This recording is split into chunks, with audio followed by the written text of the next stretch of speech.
communication resources, and faster and more reliable technology. Higher performance communication resources and faster... How to build an effective information security risk management program. And I know this is right after lunch, and this is kind of a snooze fest.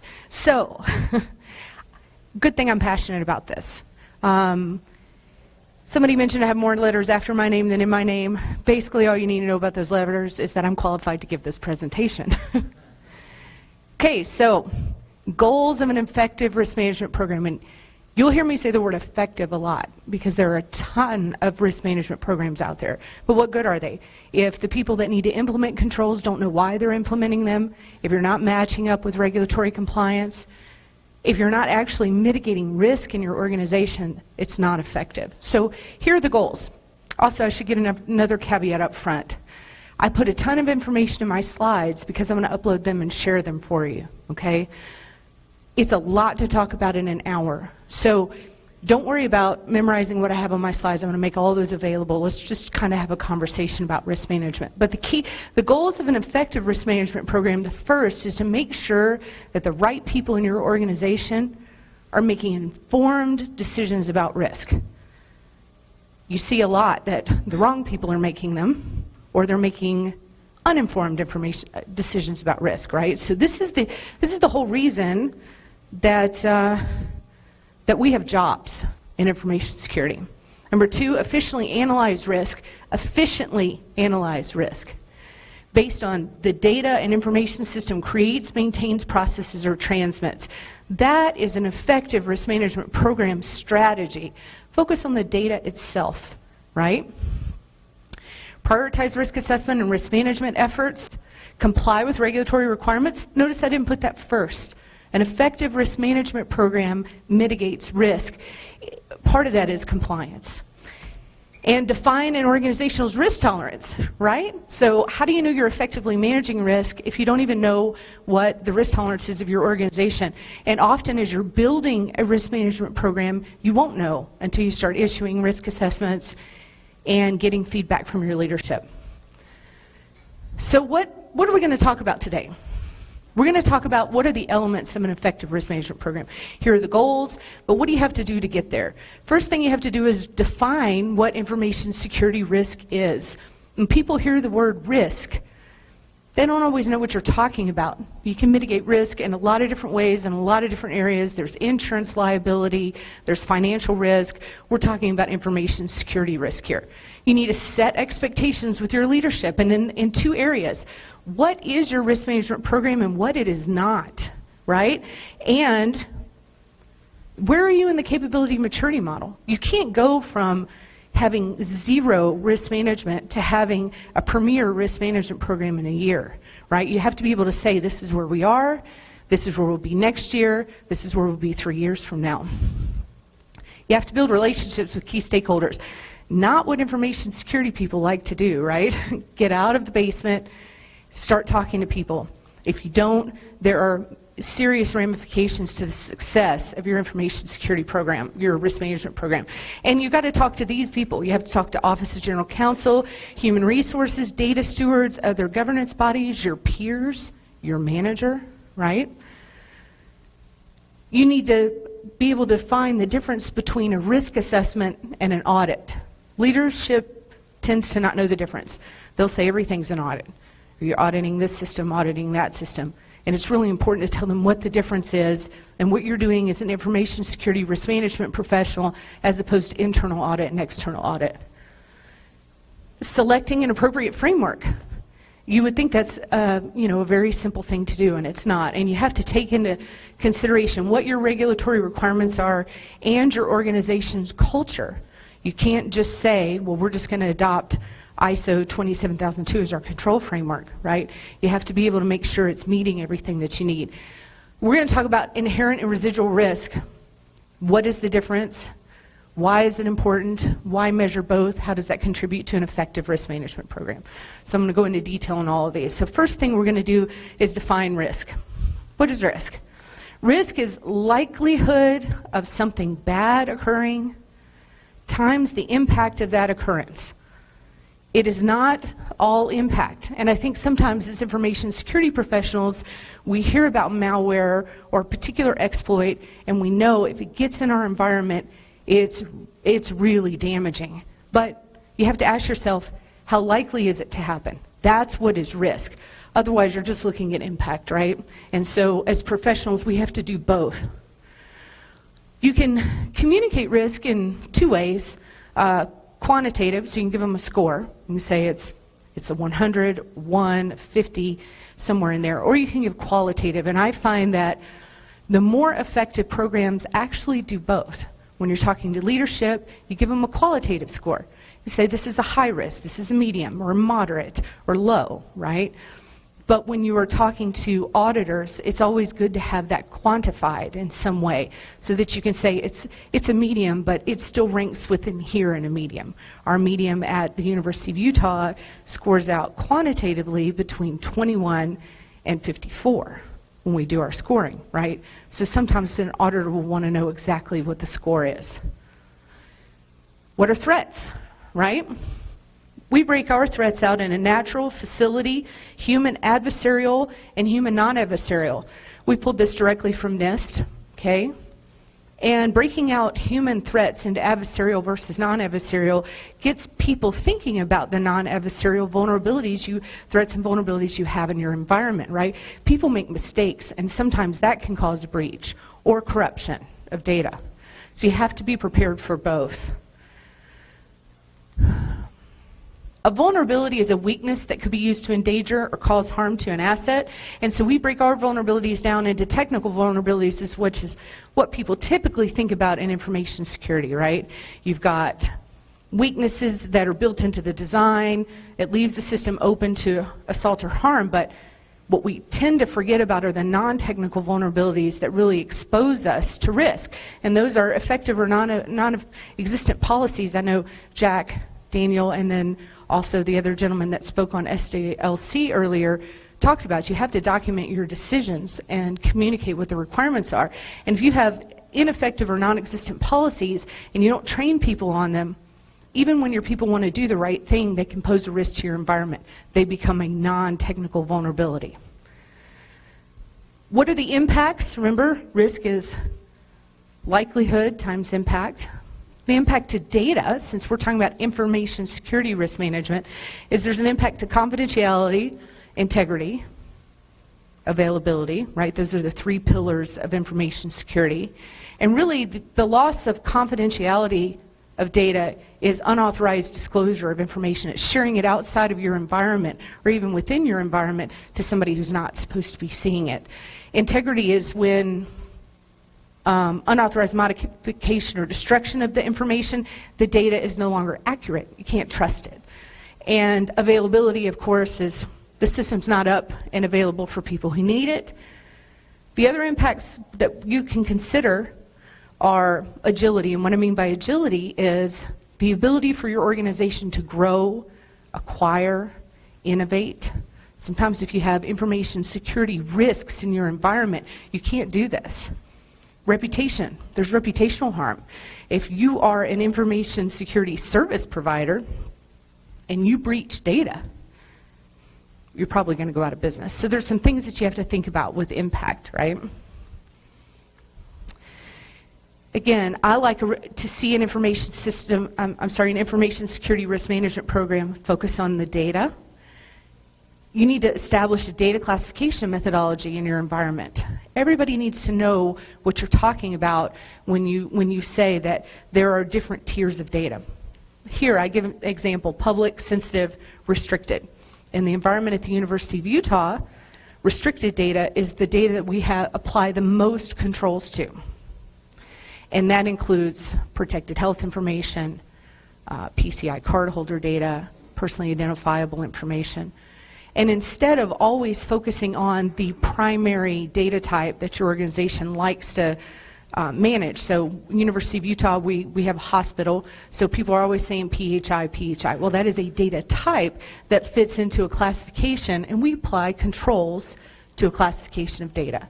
Sensitive for us includes student data, maybe internal employee reviews, nothing that have any data breach laws, but we would not want to make public. And then, of course, information that we feel is accessible to the public.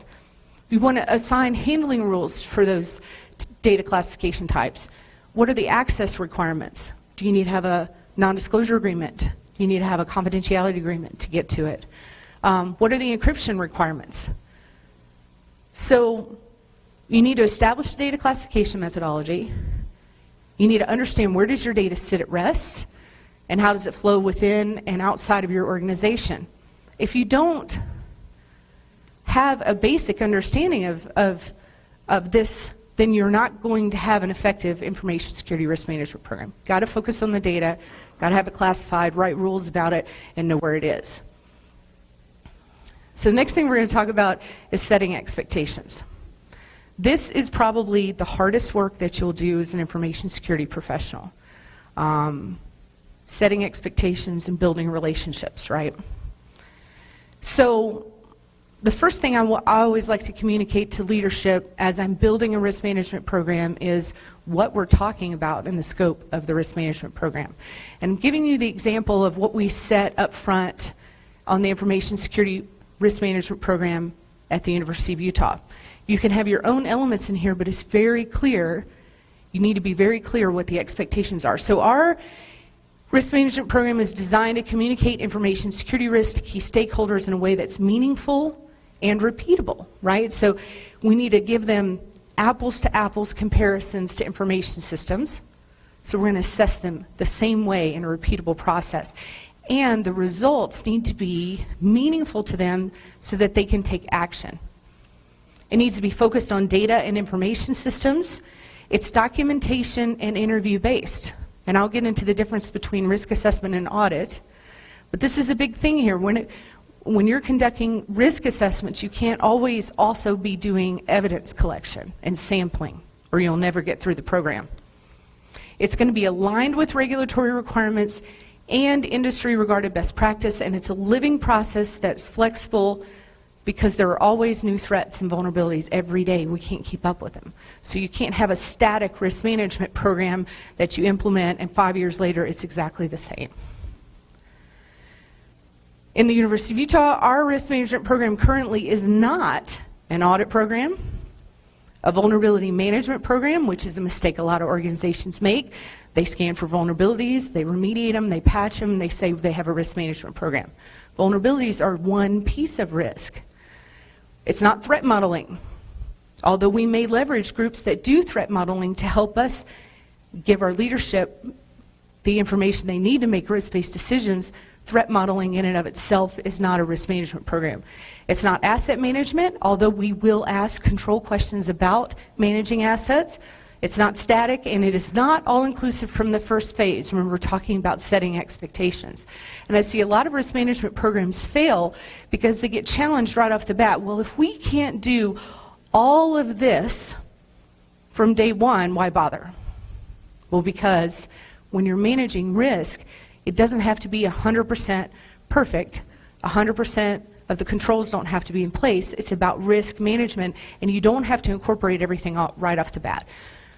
So, some things that you can add on, and this is what I communicated to our leadership, some things that we could add on as we become more mature, as our risk management program is going and working. We could add in architecture assessments, platform assessments, more threat modeling, medical device assessments, third-party risk assessments. These are all really important, but you can't do it all on the first day. So that setting expectation up front is really critical. I like to leverage the capability maturity model. It's been around a long time. Why reinvent the wheel, right? There are 5 levels of capability maturity model for anybody who is not familiar with this. Level 1, initial, then you move to repeatable process, then a defined repeatable process, a managed defined repeatable process, and you move to optimized. So kind of looks like this. You can find this, initially this capability maturity model was for software development, but it's been adopted across all IT projects, risk management, everything, and it's really wise to leverage this rather than do your own thing. Sounds like we've got some background music. That's awesome. Making this more exciting. All right, so chaos is level 1. This is where we were. And this is where most organizations are. If you're being asked to build a risk management program, it's because it's in absolute chaos. That means nothing's documented. You're just kind of responding to things as they come in, and then you might talk to John in information security, and he's going to give you one kind of risk assessment, and you'll talk to me, Kiston, and I'll give you a different one, and then you might talk to Corey, Colby, other people in our department, and they'll all give you a different representation of risk. That's chaos. Repeatable. Some processes are repeatable, possibly with consistent results. Possibly with consistent results. You're going to fail a bit in this, right? But the timeline target to go from level 1 to level 2 is about 6 to 9 months. It depends on your culture, depends on how you're setting these expectations, but that's a reasonable timeline. I can tell you the University of Utah is the most complex environment I've ever worked in, and I have almost 20 years of experience in this space, and we were able to do this in 9 months. So this is a reasonable timeline target to go from chaos to at least, at minimum, a repeatable process. The next thing you want to do is go to a defined repeatable process. That means capture your program in documentation, right? Show exactly what you're doing. So again, this is defined, documented, standard processes established and subject to some degree of improvement over time. Timeline to go from 2 to 3, 6 to 9 months. We did it in 6 months. So actually I did those two things in parallel, which is also a pretty smart thing to do, where you can start building the repeatable process and document what you're doing and kind of fail forward fast, right? So as you're having some issues, you change both. You change the repeatable process and update your documentation until you get something that's working. Managed defined repeatable process. Here you've got metrics. That's a big part of a managed process. You're measuring risk.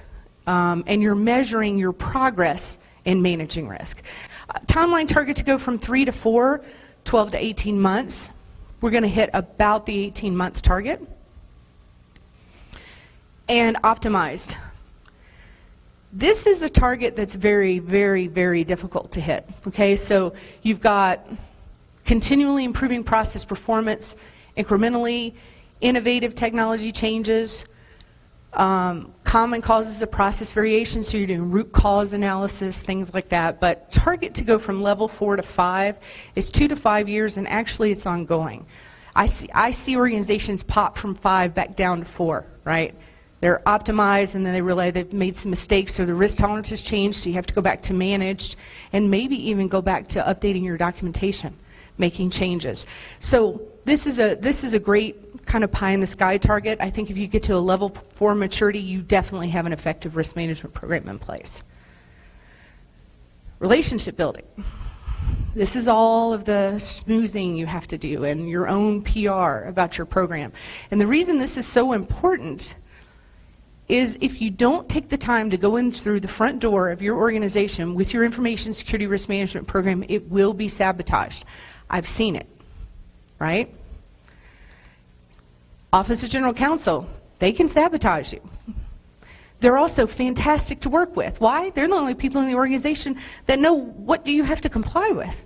I discovered things at the University of Utah I hadn't even considered before. I had regulatory requirements that apply there that have not applied in banking, manufacturing, or any other industry I've worked in. State, federal, and international regulations. And some of these are really strange. I don't know any of y'all that have some familiarity with how Turkey deals with privacy of data, but as you get to become global, and maybe you have students like we do at the University of Utah that come from all over the world, you have to understand what the requirements are to manage the residents' data, or if they are in Turkey and accessing our data, right? We've got to think about these kind of things. Contractual requirements and agreements, they're the ones that are going to help you understand when you need a non-disclosure agreement, when you need a confidentiality agreement. What should that language say, and how do we make sure we get it appropriately filed? Privacy implications, they help you determine the risk tolerance of the organization. And top-down support. And you'll see me repeat this quite a bit, okay? You want to talk to human resources about your information security risk management program. Why? They understand employee life cycles. How do we onboard people? How do we offboard them? Who gets those communications? Do we terminate people and disconnect everything, or do we still have ongoing relationships? The University of Utah, sometimes somebody was employee, then they become a student, and then they become a professor. And the HR can help us understand typical employee life cycles so we can manage risk of those types of employees. Attrition expectations. Why is attrition important? When we were talking about threats, one of the adversarial human threats is a disgruntled employee. So as you're learning how to manage risk in your organization, if you have people, like we do, on the campus side that work at the university their entire life, they graduate and they work there 32 years. But on the hospital side, we have a high level of attrition, front desk billing people, right? So we can understand how to manage risk from them. Sanctioning, they're the ones that do it. They have the disciplinary processes in place and also top-down support. Very critical. Data stewards. These are the people that are ultimately responsible for the controls they want to apply to their data, separate from regulatory requirements. So they have a risk tolerance for how you manage the data that they are stewards of. You need to understand that as you're implementing your risk management program. And what their current risk tolerance is, based on maybe where their risk tolerance may be 18 months from now. If you have discussions with people about, hey, student data today, for example, is governed by FERPA. FERPA was written in 1974, maybe 76. It has no security requirements, zero. It's 100% a privacy law. But the data steward of student data at the University of Utah is the registrar, and he wants to treat that data as if it had security requirements and align it more how we protect patient information. So if I didn't understand that and talk to the data steward, I might not be helping manage risk in a way that is acceptable for him. Okay? Data stewards are a great escalation channel. If you have people who are not implementing the controls that they want to be implemented, I promise you, if you get it escalated to them, some action will happen. And again, top-down support. Your C-suite, same thing. What is their risk tolerance today? Where would they like to be? Escalation channels, top-down support, and I guarantee you, if they don't know what you're doing with risk management, the first time you present them with a risk assessment report, they're not going to know what their role is. And also, the first time they get a complaint from one of the IT resources that you're interviewing to ask about risk, how they're implementing controls, and they're like, this is taking too much of my time, why is information security bothering me with this? That will sabotage your program. They need to be 100% on board with what you're doing. Other governance bodies. These are the tricky things, right? Often you have governance committees that have more power as a committee than a single C-suite person would. So in our organization we have 2 CIOs, and they are subject to many governing bodies at the University of Utah. We have one for the hospital and one for the campus side. If you don't introduce yourself to these governance bodies, we have an academic senate, we have all kinds of committees at the University of Utah. If you don't go in the front door with them and you don't understand their structure and role, you may be inadvertently sabotaging your program. They may help define risk tolerance as well. Okay, so you may have any questions about that first bit of setting expectations and relationship building before we go into the real kind of nuts and bolts of a risk management program. Yes?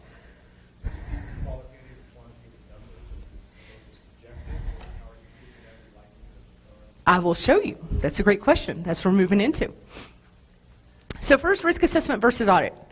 Tons of information up here. There are a lot of differences, but I kind of put in bold the biggest differences to me. So a risk assessment's function, again, appropriate personnel in the organization make informed decisions about risk, but the key differences are a risk assessment is documentation and interview based, but it's not just a checklist. We ask how you are implementing a required control. Tell me how you do it. Knowledge transfer and awareness occurs during the assessment and is not a conflict of interest. So we use risk assessment interview time periods to say, hey, first of all, were you aware that this would be a control you would be assessed on? And explain to them why those controls are important, and then give them some guidance about how they should maybe mature their implementation. It's not punitive, and reporting gaps is encouraged. That's the first thing I say when I walk in to do a risk assessment interview. I say, I'm not an auditor. We're here to determine what the risk is of this system today, report that risk to leadership, and guess what? If you have major gaps that need funding, the best way to get it funded is to report it now. The worst way to get it funded is to uncover this in an audit, because audits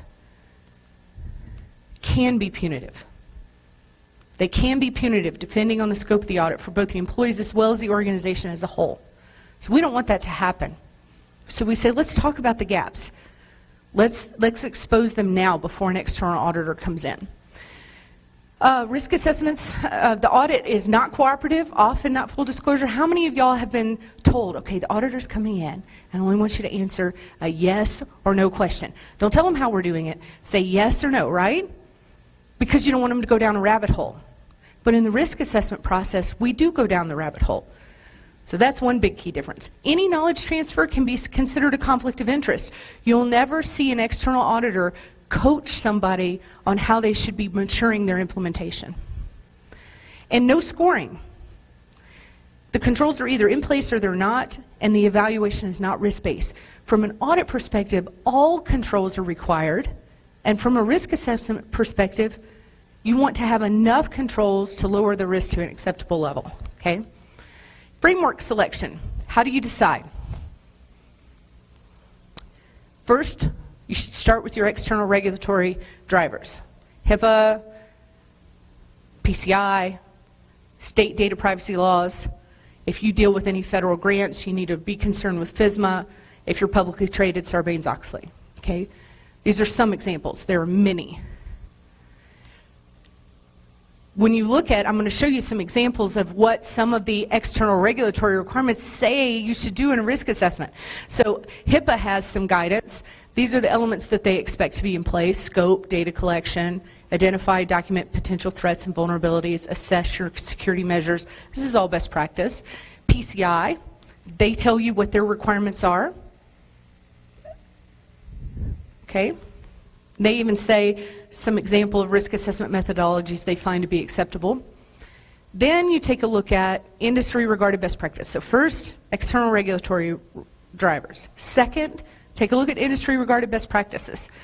ISO 27000 series, there's 27001, 27002, there's several, right? And just to kind of throw you off, if you didn't know, it's actually pronounced ISO. It stands for International Organization of Standardization, which is not ISO, right? The reason it's ISO is because the Greek word ISIS means equal. And this is an international organization, so this words would be different in different languages. Just a little tidbit. NIST 830 series of special publications are focused on risk management, and the 853 special publication is where you get the control frameworks. The new cybersecurity framework is being leveraged. Again, that will point to other NIST documents. COBIT and Octave. I don't see these two implemented as often anymore, but they are still industry regarded best practice. I'm just going to kind of go through some of these slides to show you. This is what FSMA's security objectives are. Excuse me. This is how FSMA wants your entire process to run a risk management framework. You need to categorize your systems, select controls, implement those, assess them, authorize the system, and then monitor the security state moving forward. Excuse me. This is what NIST 830 says your steps should be from a risk management flow chart. Oh my gosh. Right in my ear, sorry. Oh. If you notice, it's all the things we've already talked about, right? Threat identification, vulnerability identification, control analysis, likelihood. The cybersecurity framework core elements are broken down into 5 functions: identify, protect, detect, respond, recover. It's a pretty cool framework if you haven't taken a look at it. This is what the overflow is, the workflow of how to do it. So, external regulatory requirements, best practice. Last thing you want to take a look at to build an effective risk management program is your own organizational culture. What's your business mission? What are you trying to do as an organization? Do you have a single mission or competing missions? Guess what? University of Utah has 3 missions that often compete. Makes for a complex environment. Do you have any internal regulations that have already been published? These are existing policies and procedures that people need to comply with. What's your risk tolerance? How do you determine that? Well, you take a look at history. What are some decisions that have been made in the past? You take a look at what is the percentage of budget already currently assigned to information security. Kind of gives you a hint about the importance of information security in your organization today and what's in the news, because that's always a priority, right? So let's talk about phases of risk management. They're broken down into 3. Analyze risk, assess risk, and manage risk, okay? Risk analysis, you've got inherent risk versus residual risk. Inherent risk is basically the risk an information system poses out of the box before you apply a single control. And this is important to understand so that you know what controls to apply and how to prioritize full risk assessments. So what we assess to determine inherent risk is what types of users will access the system, how the system is accessed, kind of the architecture, and it's very basic, the highest classification of data managed, the number of users, and the number of records. You can see why having that data classification model is so important, because it plays into determining the inherent risk score. Excuse me.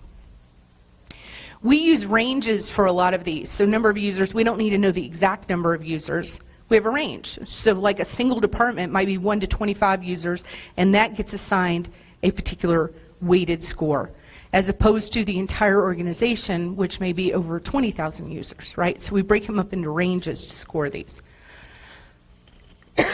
Excuse me. Those 5 questions that we ask actually give you a really comprehensive risk score, right? The likelihood elements or type of users, how the information system is accessed, and we break them down into either the information system is on a single workstation, it's on a intranet-only client server, it's an internet-facing client server, it's an intranet-only web-based application or an internet-facing one. You can see how those would get a different quantifiable score, because out of the box, no controls in place, they pose a different risk. So types of users, architecture, classification of data, times impact elements, number of users, number of records, and data. Data is the only one that's in both. It's both a likelihood element, because if you have high value data, you're more likely to have that targeted. And it's an impact because of the regulatory data breach law requirements. So if that data is taken, then the impact is higher. Residual risk. Residual risk is the remaining risk after you implement the controls. So you've got the inherent risk before you put any controls in place, and then you have residual risk. And we break ours up into 2 different types of controls to determine residual risk. Entity level controls, which are kind of your common controls for the entire organization, your HR processes, your policies, your data center, right? Those are going to be the same no matter what information system is in place. And then we add some system level controls, which are operational procedures for that information system, backup and recovery, user identity and access management. This is how we calculate residual risk. So inherent risk score, we give 3 qualitative assignments. It's either high, medium, or low. It makes it super simple. And we base the residual risk score on a percentage of compliance. So whatever, let's say our control set is about 160 controls. So if you have greater than 95% implementation of those 160 controls, you're considered a highly effective system. So if you start off as high and you have highly effective, we go to medium low. Why not low? We don't believe that you can take a high inherent risk information system to a low residual risk. There's always something residual with regulated data that will never drop you all the way down. But if you have a medium one, highly effective, you can go to a low. So we tweaked these numbers quite a bit. We did some tabletop of some of the information systems, right? And we said, what, does this match our gut? We expected this to come out as high inherent risk and be a medium residual risk. And this is tailoring for your organizational culture. And there's nothing that says it has to be 95. It could be 90. Just depends on your environment. And this, your question about how do you calculate, it's some of the more difficult work that you do up front. And I highly recommend tabletopping it. You tend to know, if you pick your 15 most commonly used information systems in your environment, you probably already have a gut about what you think that they should come out to.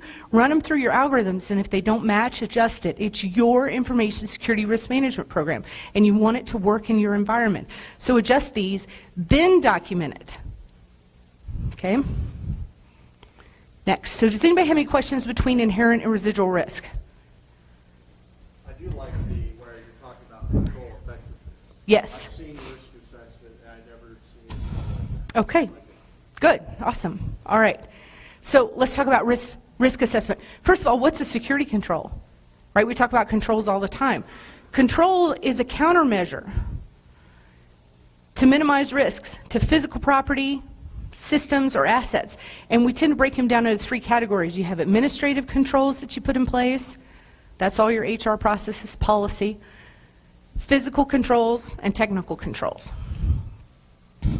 After we conduct the inherent risk assessment, that 5-question survey, and we actually issue it as a survey, we respond with the minimum security control requirements that we expect to be in place. And we can do it within 1 business day. When we're talking about an effective risk management program, you can't do full risk assessments of every information system coming through your project pipeline before it goes into production. You can't.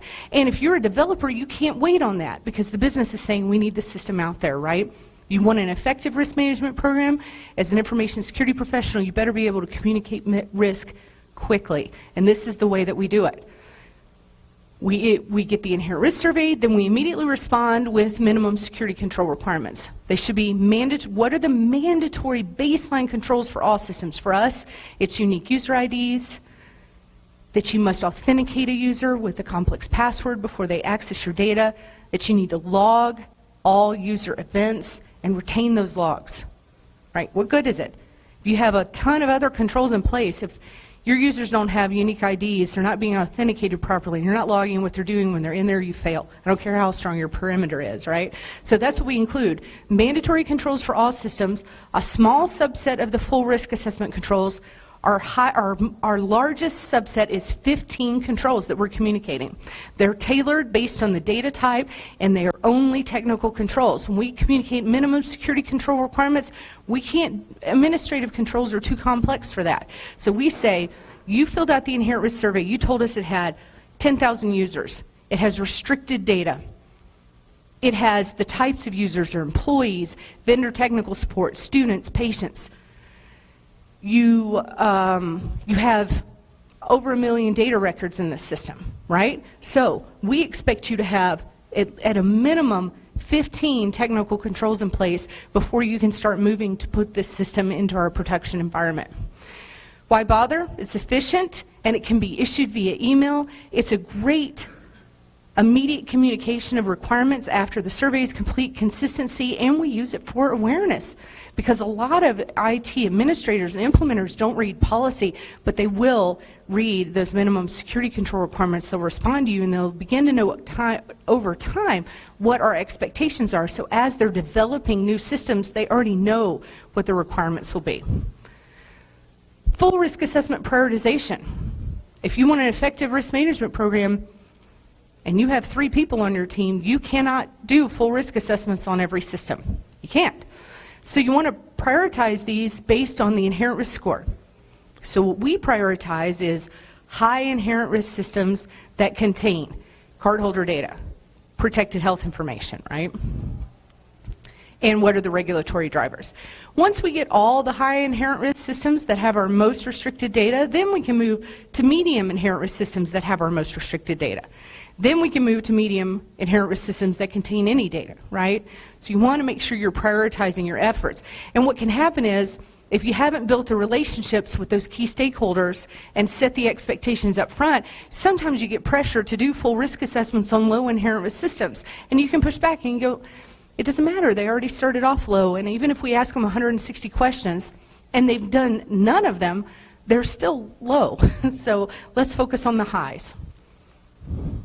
A full risk assessment should include those entity level questions and system level questions, documentation review and interviews. With the minimum security control requirements, we issue them to the implementer, we let them respond, and we move on. We look and see if it's valid and move on. But here, we actually do interviews. Key stakeholder input, you got to make sure you're interviewing the right people. Why bother? You got to have the full risk assessment to calculate residual risk. Percentage of compliance only applies control effectiveness to residual risk score. It's required by a lot of regulatory bodies. It includes regulatory control sets, best practice control sets, and our tailored controls. Provides leadership with a complete risk profile. Okay?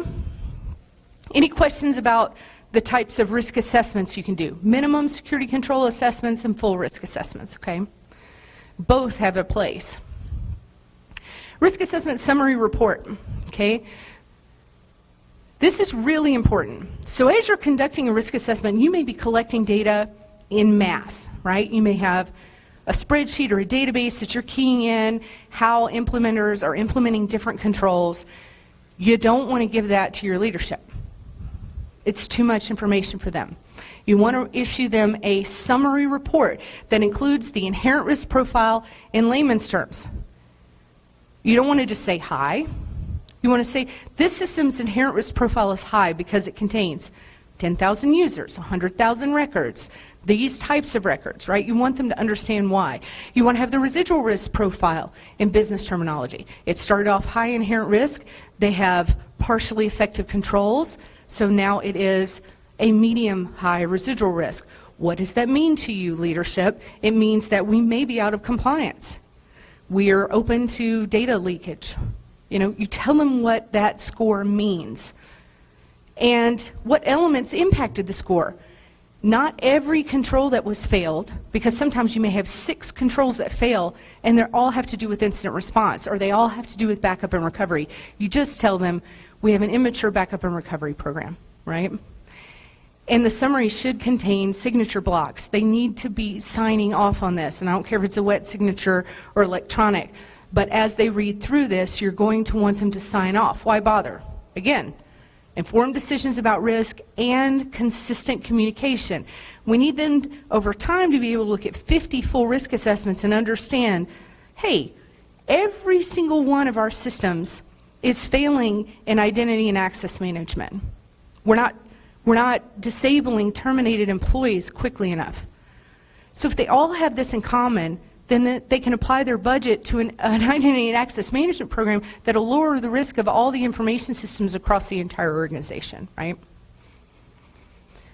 Risk acceptance, what does it look like, right? It looks like a leader going, okay, I understand what you've said in this summary report. I understand that this is still a medium-high residual risk and we could be out of compliance, but I accept that. As long as they're the right person in the organization to do it, that's okay. They just need to sign off on it. It needs to be a formal statement. Why would they accept the risk? This was probably the hardest lesson for me to learn as an information security professional, especially in risk management. I've done a risk assessment. I know there's a ton of gaps. You take it to the leadership and they go, that's okay. We don't want to do anything. But there's so many gaps. Well, the cost to remediate may exceed a benefit of lowered risk in their perception, and that's okay. Or they may know that we're in discussions to replace that system, but they can't talk about it, right? They're still in an RFP process. There's something prohibiting them from discussing it, and I've seen this happen quite a bit. They're just going to flat out replace it, but you don't know that. And maybe it's going to be 14 months from now, so they're not going to pour any money into a system. There are reasons our leadership will accept risk, and as long as you as a risk management professional have given them all of the information they need to make an informed decision, you've done your job. And if they formally accept the risk, if something comes back and there's a breach, and we told them there were these gaps, then at least we can say we did a thorough risk assessment and we made a mistake. We made a mistake. It wasn't that we didn't know these risks were in place, we just made the wrong decision. That's a different civil money penalty tier. It's different from class action lawsuits for data breach. It's different. So you always want to make careful decisions, even if it's the wrong one, okay? Risk remediation. This is the most common outcome of issuing a risk report, right? Formal rejection of the current risk score is what you need from your leadership. A target score, they can't just say, no, we don't like this, fix it. Okay, we're high residual risk, where do you want us to go? Because remember, you're talking about percentage of compliance. Well, we want it to be low. Well, it's high inherent risk, so it'll never be low. Where do you want it to be? And where do you want it to be this year? And if they say we want to go high inherent risk to medium-low residual risk, that may be 40% control implementation that is required to do that. They've got to apply time, deadlines for that. They've got to apply budget. They've got to apply resources. And so you're telling them that they can't just say we reject the risk. Okay, you reject the risk. You want this target score. We need money. We need budget to support this. We need to hire people. We need new tools. We need a new data center. We need whatever it is. And then you get a formal corrective action plan out of that. And then what happens out of the corrective action plan? Well, you need to be updating that. I see a lot of organizations do this. They do the risk assessment. The leadership says, no, I don't. I reject the risk. They put together a corrective action plan. They do another risk assessment a year later. All this stuff is still gaps. That's a real problem. So on a quarterly basis, you want to do progress reports and leverage your existing project management programs. You're an information security professional. You're not a project manager. Insert these corrective action plans into your existing project management. Make them projects so they get tracked that way. Then you can just reach out to the project managers. Remember the relationship building. Those key stakeholders you work with and the top-down support, guess what? If you go 2 quarters down the line and you have kind of a rogue IT department, they're not implementing what they're supposed to do, you start escalating to the data steward, and I guarantee you that stuff will get done. Okay, so last 10 minutes, just right on time. Common mistakes. Before I move on to this, does anybody have any questions about those 3 phases? Risk analysis, risk assessment, and risk management. Do you see how the 3 elements are really important to having a good comprehensive program? Yeah?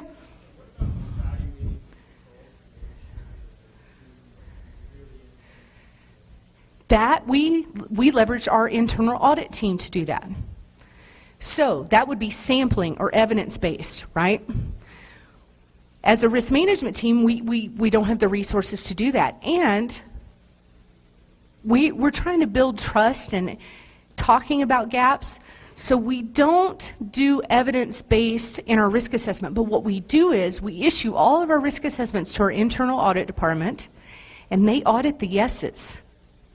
Anywhere that any of our IT professionals have said, yes, we have that implemented, the audit department comes back and they sample those, and then that goes in their audit report. So we keep it as separate, but it's a good question. Common mistakes. First is IT, information security, or similar offices making risk decisions for the organization. I think there's a huge threat out there. I'm an information security professional. I think there's a huge threat. I recommend a tool to fix it. And I pressure to get that purchased, and I take up a lot of the budget. And maybe it was a high impact threat, but not a high likelihood threat. It tends to be something that information security professionals, that's a mistake that they make. You don't have the authority as an information security professional to assume risk for the entire organization. You have the authority to report risk in a way that your leadership can make informed decisions, but not to assume it. You don't have any visibility of business mission changes. You can't anticipate what's coming down the line. Inconsistent risk scoring and reporting. Remember that level 1 chaos, right? You need to be very consistent so that they can look at all their systems across the board, compare and contrast, decide where they're going to apply their money. And low likelihood threats not being prioritized appropriately. I know there is some terrible malware out there, and there are some very serious malicious attackers. But you have to look at how likely for them to get all the way in, not just the impact of when they do. Inefficient and unsustainable processes. If it's not efficient, it won't be adopted, and you, as an information security risk management program team, won't be able to manage it. Then what happens? You get this whole effort up and going, you do 2 risk assessments, and that's it. And when I used to be a consultant, I'd see that all the time. An organization has done 2 risk assessments in 8 years because they created an inefficient process. Failure to consider all of your regulatory requirements up front. Guess what? Retrofitting security controls is one of the most expensive things you can do in an information system. And I'm not just talking about money. It destroys relationships with other teams because they're like, why didn't you tell me you had to do this up front? We wouldn't have selected this vendor. We wouldn't have gotten all the way to production. Now you're delaying our production deployment. You're impacting our business innovation. It's very expensive. Writing separate risk management programs for each regulatory requirement. Who's seen this? You have a HIPAA program for your PHI, and you have a PCI program. Okay, those are not information security risk management programs. Those are compliance programs. And we know that compliance doesn't equal security, right? It's just a checkbox. And there are a lot of things that we do from compliance that does not improve our security posture at all. So you don't want to have your risk management program be a reiteration of the HIPAA security rule or PCI DSS. That's no reflection of your organizational risk tolerance. Failure to set expectations appropriately too much too soon, and misunderstanding the scope of risk management.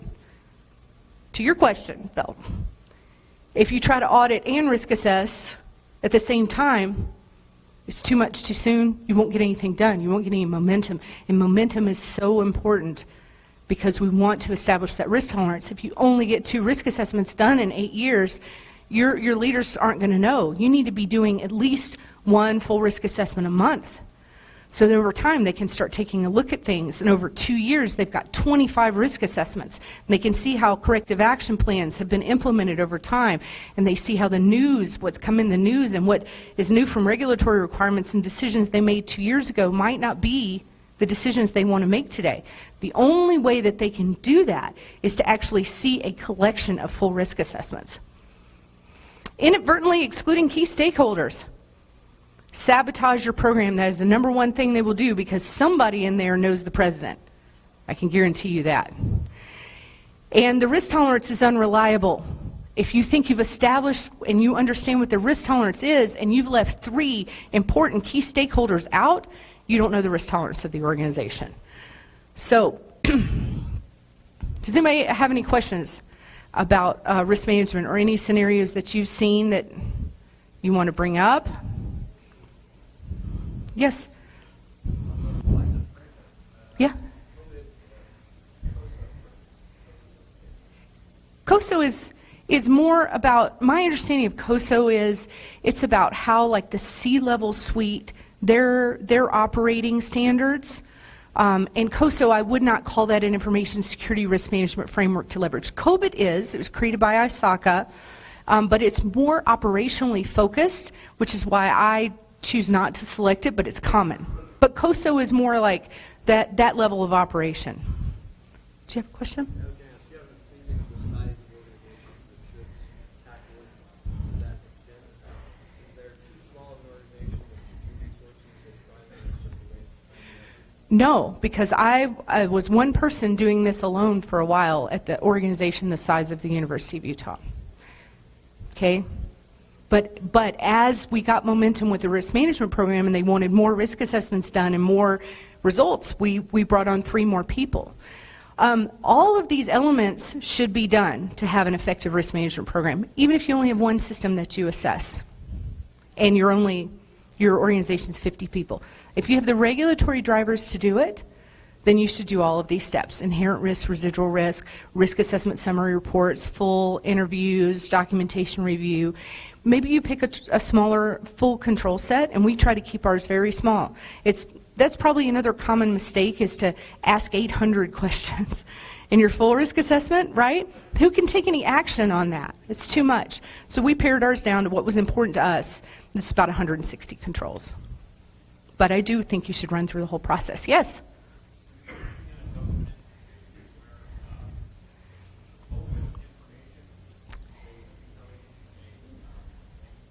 Yes. Yep.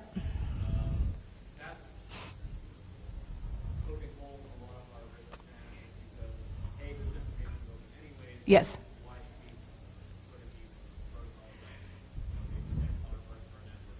Right.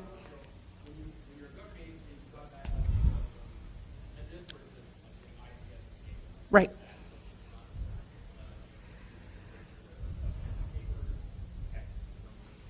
Right.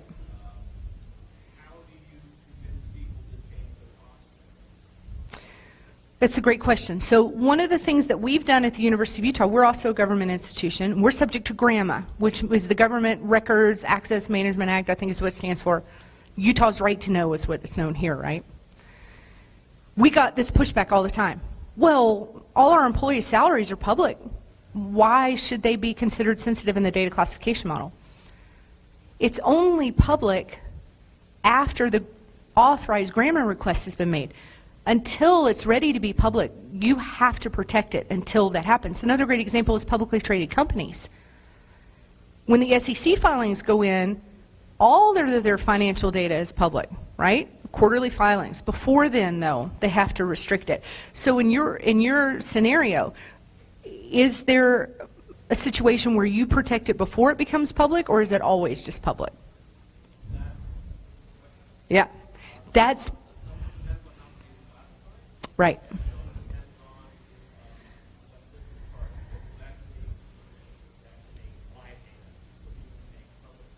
Right.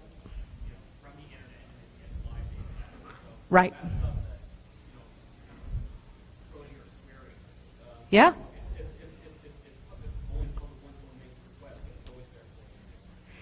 And that's how I would frame it, just what I said. So until that formal request is made, your internal classification of data applies. And work with data stewards for that.